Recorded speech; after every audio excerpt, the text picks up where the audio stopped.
पूर्वा अपने बचपन के बहुत ही बुरे और डरावने हादसे से पीछा छुड़ाने और एक नई जिंदगी शुरू करने के लिए औरिंदम से शादी करती है, लेकिन उसकी खुशियों की दुनिया तब पल भर में तबाह हो जाती है जब वो अपने पति के ताऊजी पर उत्पीड़न का भयानक आरोप लगाती है। दुख की बात यह है कि उसकी इस बात पर कोई भी विश्वास नहीं करता, यहाँ तक कि उसका अपना पति औरिंदम भी उसे दिमागी रूप से बीमार साबित करने में जुट जाता है। अब क्या सच में पूर्वा की दिमागी हालत खराब है या वाकई उसके साथ गलत हुआ है? चलिए देखते हैं आज की कहानी में। कहानी की शुरुआत में हमें अपूर्वा नाम की एक लड़की दिखती है जिसे हम पूर्वा बोलेंगे। पूर्वा बहुत परेशान हालत में औरिंदम का दरवाजा जोर जोर से खटखटा रही होती है। वो रोते हुए कहती है, औरिंदम मेरी बात सुनो, मैं झूठ नहीं बोल रही, प्लीज दरवाजा खोलो। जब औरिंदम बहुत देर बाद दरवाजा खोलता है तो पूर्वा पागलों की तरह उसे पकड़ लेती और कहती है, मैं सच कह रही हूँ, तुम तो मुझ पर भरोसा करोगे ना, प्लीज मेरी बात समझने की कोशिश करो। लेकिन औरिंदम ना जाने क्यों बहुत गुस्से में होता है। वो गुस्से में पूर्वा को धक्का देकर गिरा देता है और गेट लॉस्ट बोल देता है। अपने पति से ऐसा बर्ताव देखकर पूर्वा एकदम टूट जाती है। वो भारी बारिश में अकेली सड़क पर चलने लगती है। चलते चलते वो अपने साथ हुई उस जबरदस्ती के धुंधले पलों को याद कर रही थी। बारिश के पानी में उसकी आंसू मिल जाते हैं और वो बहुत दर्द में होती है। यहाँ से कहानी 1 साल पीछे चली जाती है। पूर्वा हमेशा की तरह एक पार्क में जॉगिंग कर रही होती है और औरिंदम उसके पीछे पीछे आ रहा था। उस वक्त वो दोनों एक दूसरे को जानते नहीं थे। औरिंदम कहता है, आप प्लीज थोड़ा रुकिए, मुझे कितना दौड़ा रही हैं आप। पूर्वा हैरान होकर पूछती है, आप कौन है और चाहते क्या हैं? औरिंदम बात करना चाहता है लेकिन पूर्वा अनजान आदमी से बात करने से साफ मना कर देती है और गुस्से में वहां से चली जाती है। तब औरिंदम चिल्लाकर कहता है, पूर्वा मेरी बात सुनो, मैं तुम्हें रोज यहाँ जॉगिंग करते हुए देखता हूँ, इसलिए तुम्हें जानता हूँ। जब पूर्वा घर लौटती है तो उसकी माँ उस पर शादी करने का दबाव बनाती है। पूर्वा कहती है कि वो इस वक्त शादी नहीं कर सकती। उसकी माँ कहती है, एक पुराने याद को पकड़कर कब तक बैठी रहोगी? तब पूर्वा कहती है कि जब भी शादी की बात होती है उसके दिमाग में अतीत की वो बुरी यादें घूमने लगती हैं। यहाँ पता चलता है कि बचपन में किसी आदमी ने उसके साथ गलत हरकत किया था जिसका गहरा सदमा उसे आज भी है। वो रात को सोते हुए भी उसी डर के बुरे सपने देखती है। उसकी माँ उसे बताती है कि उसकी छोटी बुआ ने एक लड़के का रिश्ता भेजा है जो 5 साल यूके में था और उसका नाम औरिंदम है। माँ के बहुत रिक्वेस्ट करने पर पूर्वा मिलने के लिए तैयार हो जाती है। जब पूर्वा कैफे पहुंचती है तो वो देखती है ये तो वही औरिंदम है जो पार्क में उसके पीछे पीछे घूमता है। बातचीत के दौरान जैसे ही वेटर का हाथ गलती से पूर्वा के हाथ से छू जाता है वो डर से कांप उठती है। लड़कों के छूने से उसे बहुत डर लगता है। औरिंदम उसे संभालता और पूछता है, क्या आप ठीक हैं? औरिंदम पूछता है, सुना है तुम्हें शादी से बहुत परहेज है। पूर्वा कहती है, हाँ, मैं बस माँ के दबाव में यहाँ आई हूँ, मेरे और तुम्हारे बीच कुछ हो नहीं सकता। अगली सुबह जब पूर्वा फिर से जॉगिंग करने जाती है तो औरिंदम दोबारा उसके सामने आकर खड़ा हो जाता है। पूर्वा बहुत चिढ़ जाती है। तब औरिंदम कहता है, देखिए, आप एक सीधी सी बात सीधा तरीके से क्यों नहीं समझ पा रही? पूर्वा पूछती है, क्या सीधी बात? औरिंदम कहता है, यही कि मैं आपको पसंद करता हूँ, आपसे दोस्ती करने की कोशिश कर रहा हूँ, मेरी नीयत खराब नहीं है, आपको रोज यहाँ देखता हूँ और किसी न किसी तरह आप मुझे अच्छी लगने लगी हैं। अब आप जितना मुझसे दूर भागेंगी मेरा आपके करीब आने का मन उतना ही ज्यादा करेगा। इसे ही बेसिक ह्यूमन नेचर कहते हैं। पूर्वा कहती है, नहीं, इसे चैलेंज जीतना कहते हैं। मुझे आप में कोई दिलचस्पी नहीं है, मैंने कई बार कहा है, प्लीज मुझे परेशान मत करिए। ये कहकर वो चली जाती है। औरिंदम मन में सोचता है कि अगर वो 3 गिनने तक पीछे मुड़कर देखेगी तो वो उसका पीछा नहीं छोड़ेगा। और सच में 3 बोलते ही पूर्वा पीछे मुड़कर देख लेती है। औरिंदम को जैसे ग्रीन सिग्नल मिल जाता है और वो काफी खुश हो जाता है। कहानी प्रेजेंट में आती है। औरिंदम की बड़ी माँ बहुत डरी हुई हालत में पानी पी रही थी। तभी औरिंदम और उसके ताऊजी बारिश में भीगते हुए आते हैं। बड़ी माँ पूछती है, क्या पूर्वा नहीं मिली? औरिंदम गुस्से में कहता है, बड़ी माँ तुम उसका नाम भी मत लो, वो अब इस घर में कभी नहीं आएगी, हमेशा के लिए चली गई है। ताऊजी कहते हैं, चुप कर, उसका दिमाग ठीक नहीं है। घर का एक और सदस्य पूर्वा के बारे में पूछता है तो औरिंदम चिल्लाकर कहता है, पूर्वा हमारे लिए मर चुकी है, सब उसका नाम लेना बंद करो। दूसरी तरफ पूर्वा पूरी रात बारिश में भीगते हुए अपनी माँ के घर पहुंच जाती है और बेल बजाते ही बेहोश हो जाती है। इसके बाद फ्लैशबैक में दिखाया जाता है कि औरिंदम और पूर्वा की नई नई शादी हुई है। जब औरिंदम उसके करीब आना चाहता है तो पूर्वा उसे हटा देती और कहती है, प्लीज मुझे थोड़ा वक्त दो। औरिंदम बहुत समझदारी से कहता है, कोई बात नहीं, तुम जितना चाहे वक्त ले सकती हो, मैं इंतजार करूंगा। बाद में पूर्वा उसे बताती है कि बचपन का काला अतीत उसका पीछा नहीं छोड़ रहा। आखिरकार पूर्वा औरिंदम के सच्चे प्यार के आगे हार मान लेती है और सब कुछ सच सच बताने का फैसला करती है। फ्लैशबैक में दिखता है कि बचपन में जब पूर्वा के पिता की मौत हुई थी तो सब लोग अंतिम संस्कार में व्यस्त थे। उसी दौरान उसके सगे मामा उसे चुपके से एक कमरे में ले गए और उसके साथ गलत हरकत किया। छोटी पूर्वा को कुछ समझ नहीं आया, लेकिन उसे ये छूना अच्छा नहीं लगा और उसने डर में कांच का ग्लास तोड़ दिया। वो बड़ा होने के बाद भी पूर्वा को बुरी तरह हरास करता रहा, यहाँ तक कि सपनों में भी वो डर उसके मन में आता था। प्रेजेंट में पूर्वा की आंखें खुलती है। उसकी माँ उसके चेहरे पर चोट के निशान देख लेकर घबरा जाती और कहती है, क्या औरिंदम से झगड़ा हुआ? उसने तुझे घर से क्यों निकाला? पूर्वा रोते हुए कहती है, माँ, बचपन में मेरे साथ जो हुआ था आज फिर किसी दूसरे रूप में मेरे साथ वही होने जा रहा था, लेकिन इस बार मैं चुप नहीं रही। मैंने अपने लिए लड़ाई लड़ी और विरोध किया। माँ ये सुनकर हैरान रह जाती है। उधर औरिंदम के घर में बड़ी माँ परेशान है कि आखिर सच है क्या। यहाँ पूर्वा की माँ उसे वापस औरिंदम के पास भेजने के लिए हाथ पैर जोड़ने की बात करती है। कहती है, समाज में अकेले रहना बहुत मुश्किल है। इस पर पूर्वा गुस्सा हो जाती और कहती है कि माँ, तुम हमेशा मेरा भला नहीं सोचती। अगर ऐसा होता तो बचपन में मेरे साथ इतनी बड़ी नाइंसाफी हुई, उसके बाद भी तुमने मुझे चुप रहने को कहा। तुमने मुझसे कहा कि अच्छी लड़कियों के साथ ऐसा नहीं होता और मामा तुम मुझसे प्यार करते हैं, इसलिए चुप रहो। पूर्वा आगे कहती है कि जब मैंने ये सब औरिंदम को बताया तो वो भी हैरान रह गया था कि एक माँ होकर तुमने अपनी बेटी का साथ नहीं दिया। माँ चौंक जाती और पूछती है, क्या तूने ये सब औरिंदम को बता दिया? पूर्वा कहती है, हाँ, मैंने सब बता दिया, क्योंकि वो बुरी यादें मुझे उसके साथ एक नॉर्मल जिंदगी जीने नहीं दे रही थी। तभी घर की घंटी बजती है और औरिंदम के परिवार की एक सदस्य, जिन्हें पूर्वा मामूनी बोलती है, वहां पहुंच जाती है। उन्हें देखते ही पूर्वा की मां निर्मला तुरंत माफी मांगने लगती और कहती है, दीदी, मुझे पता है पूर्वा ने बहुत बड़ी गलती की है, प्लीज उसे इस बार माफ कर दीजिए। पूर्वा, ये तूने क्या किया? भला कोई घर ऐसे छोड़कर आता है क्या? तब मामूनी कहती है कि पूर्वा, मैं तो सिर्फ तुम्हारा बैग और फोन देने आई हूँ और ये जानने आई हूँ कि तुमने आगे का क्या सोचा है। तुम्हारे पास दो रास्ते हैं, या तो तुम सब चुपचाप सहो या फिर पुलिस के पास जाओ। पूर्वा अपनी मामूनी की तरफ हैरान होकर देखती है, जहाँ उसकी सगी माँ उसका साथ नहीं दे रही, वहीं एक ऐसी औरत उसका साथ दे रही है जिससे उसका खून का रिश्ता भी नहीं है। निर्मला घबरा कर बोलती है, दीदी, आप होश में तो हैं? पूर्वा पुलिस के पास क्यों जाएगी? उसका घर बर्बाद हो जाएगा।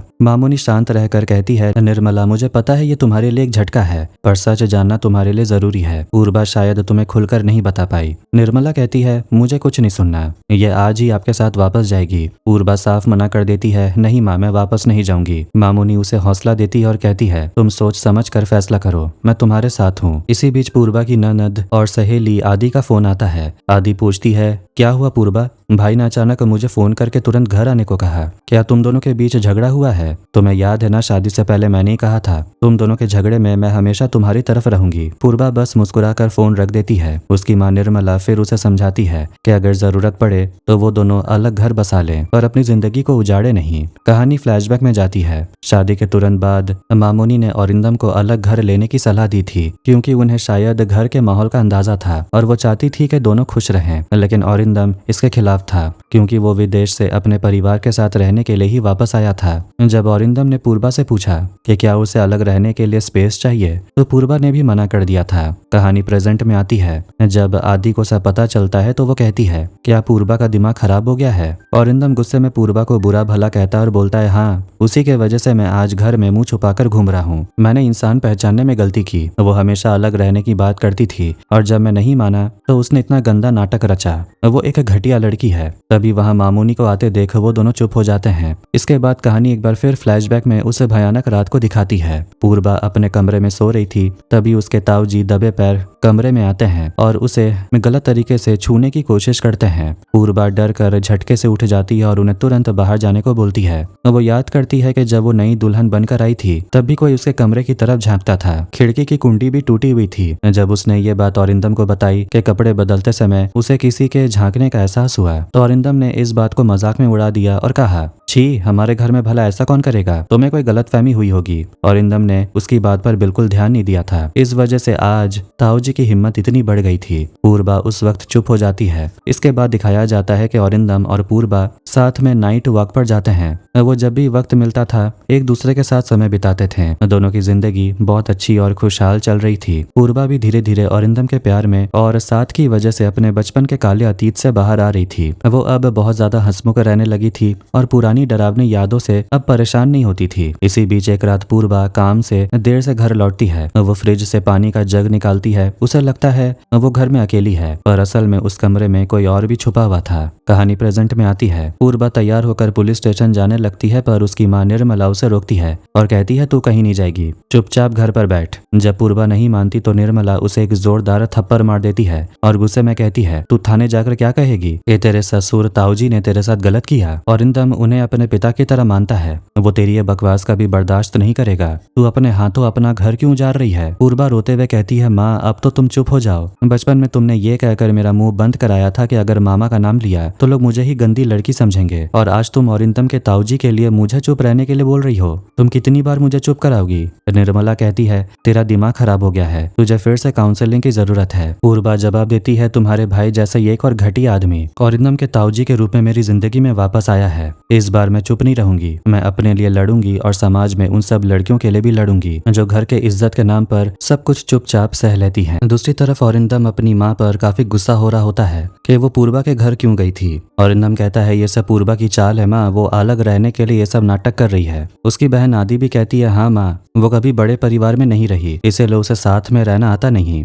वो भाई को लेकर अलग होना चाहती है। इस पर मामूनी अपनी बेटी आदि को टोकते हुए कहती है, आदि तुम तो एक वकील हो, सोचो अगर कोर्ट में तुम्हारी विरोधी पार्टी ये दलील दे कि एक लड़की बचपन में अकेले अपनी माँ के साथ बड़ी हुई, इसीलिए वो पति के साथ अलग रहने के लिए अपने ससुर पर इतना बड़ा और झूठा आरोप लगा रही है, तो क्या तुम इस बात को कोर्ट में टिकने दोगी? औरिंदम अपनी माँ की बातें सुनकर और चिढ़ जाता और कहता है, मुझे अपनी ही माँ से ऐसी बातें सुनकर घिन आ रही है। वो गुस्से में वहां से चला जाता है। उधर बड़ी माँ अपने पति के पास खाना लेकर जाती है, पर वो खाने से मना कर देते हैं और अकेले रहने की बात करते हैं। वो पूछते हैं, क्या मामूनी लौट आई? बड़ी माँ कहती है, हाँ वो आ गई है, पर वो उसे एहसान फरामोश कहती है। इधर पूर्वा लैपटॉप पर कुछ पढ़ते हुए उस रात की घटना को याद करती है। उस रात वो दोस्तों के साथ ड्रिंक करके लौटी थी। फ्रेश होने के बाद जब वो कमरे में नींबू पानी पीकर रिलैक्स कर रही थी, तब अचानक पीछे मुड़ने पर उसके होश उड़ गए। सामने उसके पति के ताऊजी खड़े थे। पूर्वा ने हैरान होकर पूछा, आप यहाँ? प्रेजेंट में अपनी माँ के लाख मना करने के बाद भी पूर्वा पुलिस स्टेशन पहुंच जाती है।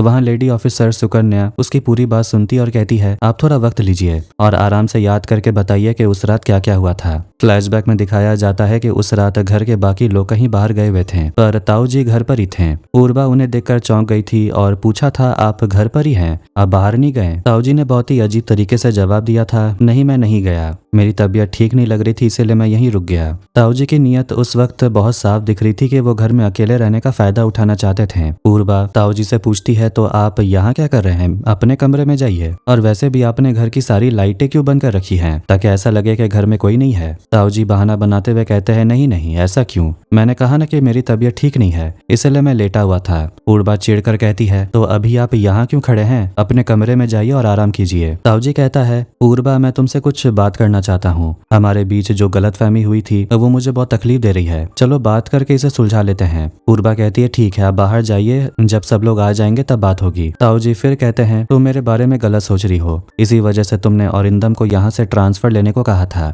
वो इस बात से काफी परेशान रहता है, चलो हम अपने बीच का मामला यहीं खत्म कर लेते हैं। पूर्वा कहती है, ठीक है आप बाहर निकलिए, मैं आ रही हूँ। ताऊजी बाहर इंतजार करने लगते हैं। कमरे में अकेली पूर्वा खुद से कहती है, मैं इतना डर क्यों रही हूँ? एक 60-65 साल का बुजुर्ग आदमी मेरा क्या बिगाड़ लेगा? कुछ नहीं कर पाएगा। अगर मैं उसे एक धक्का भी दे दूंगी तो वो तो गिर जाएगा और उठ भी नहीं पाएगा। मैं डरूंगी नहीं बल्कि इसका सामना करूंगी। इसके बाद कहानी में इस रात से एक दिन पहले का सीन दिखाया जाता है। औरिंदम अपनी पत्नी पूर्वा को अपने पिता का फोटो एल्बम दिखा रहा था। वो एक तस्वीर दिखाकर कहता है, ये पापा की मौत से कुछ दिन पहले की फोटो है, मुझे उनका चेहरा ठीक से याद भी नहीं है क्योंकि तब मैं बहुत छोटा था। आदि तो तब 1 साल की भी नहीं थी। तुम्हें पता है ना पूर्वा, आदि हमारे माता पिता की सगी औलाद नहीं है। पापा ने उसे एक जगह अनाथ देखा था और उसे हमारे परिवार में ले आए, लेकिन उसके तुरंत आने के बाद ही पापा हमें छोड़कर चले गए। औरिंदम आगे बताता है, पापा के जाने के बाद हमारे ताऊजी यानी के प्रोशांतो, उन्होंने हमें कभी पिता की कमी महसूस नहीं होने दी। वो उस समय बहुत अच्छी नौकरी करते थे, लेकिन पापा की मौत के बाद उन्होंने सब कुछ छोड़ दिया और हमारे पास चले आए ताकि हमारी देखभाल कर सकें। वो बहुत अच्छे इंसान हैं, उन्हें गाना कविता सब आता है, देखना उनके साथ तुम्हारी खूब जमेगी। यहाँ से कहानी फिर उसी रात के सीन पर आती है। पूर्वा और औरिंदम के ताऊजी प्रोशांतो बात करने बैठते हैं। प्रोशांतो अपनी सफाई देते हुए कहता है कि मैं उस दिन की बात साफ करना चाहता हूँ। उस दिन तुम्हारी बड़ी माँ ने बताया कि तुम्हारे पैर में मोच आ गई है। मुझे कोई बाम नहीं मिला तो मैं तुम्हारे कमरे में आया था। तुम दवाई खाकर गहरी नींद में सो रही थी। मैंने दरवाजा खटखटाया पर तुमने कोई जवाब नहीं दिया, इसलिए मैं अंदर आ गया था। हाँ, मुझे इस तरह अंदर नहीं आना चाहिए था, पर मैं तुम्हें और आदि को एक समान ही अपनी बेटी जैसा मानता हूँ। जब वो ये सब बातें बना रहा होता है तब पूर्वा वही नींबू पानी की शरबत पी रही थी। अचानक उसे महसूस होता है कि उसका सिर घूम रहा था। पूर्वा सीधे प्रोशांतो से कहती है, मामला उतना सीधा नहीं था जितना आप बता रहे हैं। आपका हाथ, आपका छूना और आपकी नीयत क्या थी, ये समझने में किसी भी लड़की को देर नहीं लगती। यह कहकर पूर्वा ग्लास का बाकी शरबत भी पी जाती है और कहती है, वैसे आपको मेरा शुक्रिया अदा करना चाहिए कि उस दिन मैंने कोई शोर नहीं मचाया जिससे आपकी इज्जत बच गई। प्रशांतो ये सब सुनकर कहता है, तुम बहुत नासमझ हो पूर्वा, आदि से भी ज्यादा। शोर मचाकर भला क्या फायदा होता? तुम्हारी बात पर विश्वास कौन करता? उल्टा तुम्हारा और अरिंदम का रिश्ता और खराब हो जाता। पूर्वा कहती है, अगर आपने कुछ नहीं किया था तो आप उस दिन भागे क्यों? आप भी अच्छे से जानते हैं और मैं भी कि वो पहली बार नहीं था। आपने पहले भी कई बार मुझे गलत तरीके से छूने की कोशिश की है, इसलिए मैं आप पर कभी भरोसा नहीं कर सकती, चाहे आप कुछ भी कह लें। प्रशांतो कहता है, तो मैं ऐसा क्या करूं जिससे तुम्हें भरोसा हो जाए? अगर तुम कहो तो मैं ये घर छोड़कर चला जाऊं। पूर्वा कहती है, नहीं, आपको जाने की जरूरत नहीं है, मैं ये घर छोड़ दूंगी। मैं अरिंदम को लेकर यहाँ से चली जाऊंगी और हम अपना अलग संसार बसाएंगे। प्रशांतो पूछता है, क्या तुम्हारा अरिंदम इसके लिए राजी है? पूर्वा कहती है, अभी नहीं है तो क्या हुआ, कल जरूर मान जाएगा। प्रशांतो कहता है, ओह, इसका मतलब तुम्हें मुझ पर भरोसा नहीं है। पूर्वा साफ कहती है, आप खुद बताइए, क्या आप पर भरोसा किया जा सकता है? आपसे बेहतर कोई नहीं जानता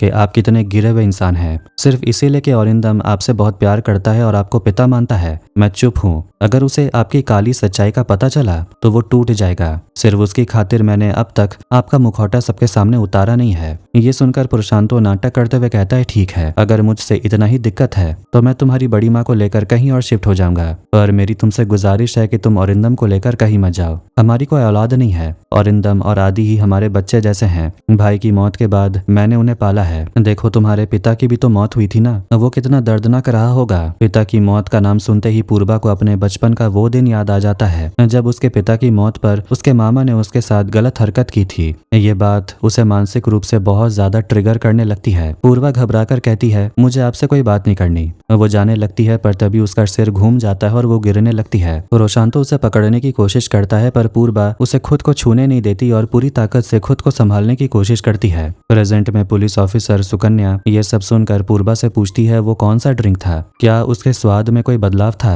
पूर्वा बताती है, मेरा पति अरिंदम वो ड्रिंक मेरे लिए बनाकर फ्रिज में रखता था जिसे हम नाइट वॉक के बाद पीते थे, लेकिन उस दिन उसका स्वाद कुछ अलग था। मैंने ज्यादा ध्यान नहीं दिया और पूरा पी लिया, जिसके तुरंत बाद मेरा सिर चकराने लगा था। पुलिस पूछती है, क्या आपके ताऊजी को पता था कि आप दोनों रोज ये ड्रिंक पीते थे? पूर्वा कहती है, हाँ, सिर्फ उन्हें ही नहीं बल्कि घर के सभी लोगों को पता था, क्योंकि वो फ्रिज में ही रखा रहता था। ऑफिसर सुकन्या कहती है, अच्छा, फिर क्या हुआ बताइए, और सुनिए, एक भी पॉइंट मिस मत करना वरना जांच में दिक्कत होगी। कहानी फिर फ्लैशबैक में जाती है। पूर्वा को बहुत तेज नशा चढ़ने लगा था। प्रशांतो कहता है, क्या हुआ पूर्वा, तुमने नशा किया है क्या? मैं किसी को नहीं बताऊंगा। तुम इस हालत में हो, तुम्हें अकेला कैसे छोड़ दूं? चलो मैं तुम्हारे लिए एक दूसरा ड्रिंक बना देता हूँ, इससे नशा उतर जाएगा। प्रेजेंट में ऑफिसर सुकन्या पूछती है, तो क्या आपने वो ड्रिंक पिया? पूर्वा कहती है, नहीं, मुझे पहले शक हो गया था। मैं जो रोज ड्रिंक पीती थी उससे कभी कुछ होता नहीं था, तो उस दिन क्यों हुआ? मुझे यकीन है कि जब मैं वॉशरूम गई थी तभी उसने ड्रिंक में कुछ मिलाया था। मैं बहुत डर गई थी कि अगर मैं बेहोश हुई तो वो उसका फायदा उठाएगा और चिल्लाने पर कोई आएगा भी नहीं, क्योंकि घर पर कोई नहीं था। फ्लैशबैक में दिखता है कि पूर्वा ने ताऊजी का बनाया वो दूसरा ड्रिंक नहीं पिया और उसे कमरे से बाहर जाने को कहा, पर जैसी वो वहां से उठने लगी उसका सिर घूमा और वो गिर गई। प्रशांतो ने जबरदस्ती उसे उठा लिया।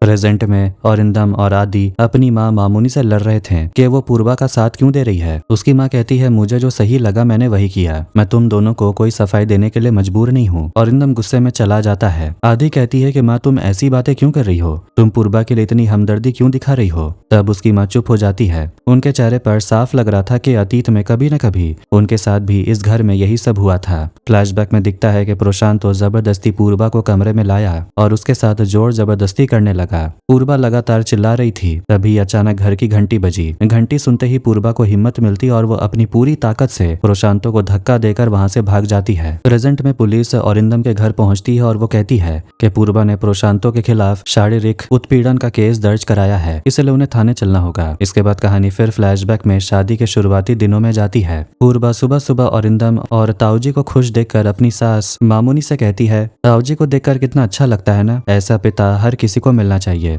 ये सुनकर सुनकर मामूनी खुश नहीं होती बल्कि दुखी होकर कहती है, जितना जल्दी हो सके तुम दोनों इस घर से अलग हो जाओ, हमेशा बूढ़े लोगों के बीच रहना ठीक नहीं। उस वक्त पूर्वा अपनी सास के इस इशारे को समझ नहीं पाई थी कि वो उसे इस बूढ़े भेड़िए से बचाने के लिए ही दूर भेज रही थी। प्रेजेंट में पूर्वा घर आकर अपनी माँ को बताती है कि वो पुलिस में शिकायत करके आई है। उसकी माँ निर्मला भड़क जाती और कहती है, तू चुपचाप केस वापस ले लेगी और कल ही उनसे माफी मांगेगी। पूर्वा साफ मना कर देती और कहती है, जब मैंने कोई गलती की ही नहीं है तो मैं माफी क्यों मांगू? बचपन में तुम्हारी वजह से मेरी जिंदगी बर्बाद हुई, अब मैं दोबारा ऐसा नहीं होने दूंगी। जो माँ अपनी बेटी का दर्द समझ नहीं सकती, मुझे उसका साथ नहीं चाहिए, ये लड़ाई मैं अकेली लड़ूंगी। निर्मला कहती है, तेरा दिमाग खराब है, वरना पिता जैसे इंसान पर ऐसा आरोप नहीं लगाती। पूर्वा कहती है, पिता? माँ अपने दिल पर हाथ रख कर बताओ, क्या मेरे पापा तुम्हारे भाई जैसे थे? ये सुनते ही निर्मला चुप हो जाती है क्योंकि वो भी अपनी भाई की गंदी सच्चाई जानती थी। तभी घर की घंटी बजती है। दूसरी तरफ पुलिस औरिंदम के घर की तलाशी लेती है और सबूत इकट्ठा करके प्रशांतों को गिरफ्तार कर लेती है। औरिंदम और आदि अभी भी अपने ताऊजी पर अंधों की तरह भरोसा कर रहे थे और पुलिस पर गुस्सा हो रहे थे। फ्लैशबैक में दिखता है कि उस रात जब औरिंदम घर लौटा था तब ताऊजी ने उल्टा पूर्वा को ही मुजरिम बना दिया था। ताऊजी ने औरिंदम से झूठ कहा था कि पूर्वा शराब के नशे में धुत होकर खुद ताऊजी के साथ गलत हरकत करने की कोशिश कर रही थी। औरिंदम ने अपनी पत्नी की एक बात भी नहीं सुनी और उसे आधी रात को धक्का देकर घर से निकाल दिया। प्रेजेंट में ताऊजी की गिरफ्तारी के बाद औरिंदम गुस्से में पूर्वा के घर आता है और यहीं पर इस कहानी का पहला पार्ट खत्म हो जाता है। समाज या परिवार के डर से कभी भी ऐसे जुल्म को चुपचाप सहना नहीं चाहिए। अच्छे इंसान का मुखौटा पहने इन भेड़ियों को बेनकाब करना बहुत जरूरी है ताकि वो किसी और लड़की की जिंदगी बर्बाद न कर सके। आज की वीडियो यहीं पर एंड करते हैं। तो कैसी लगी आज की स्टोरी कमेंट करके जरूर बताना। वीडियो पसंद आया वीडियो को लाइक कर दें, चैनल को भी सब्सक्राइब कर दें। मिलते हैं नेक्स्ट वीडियो में। Take care.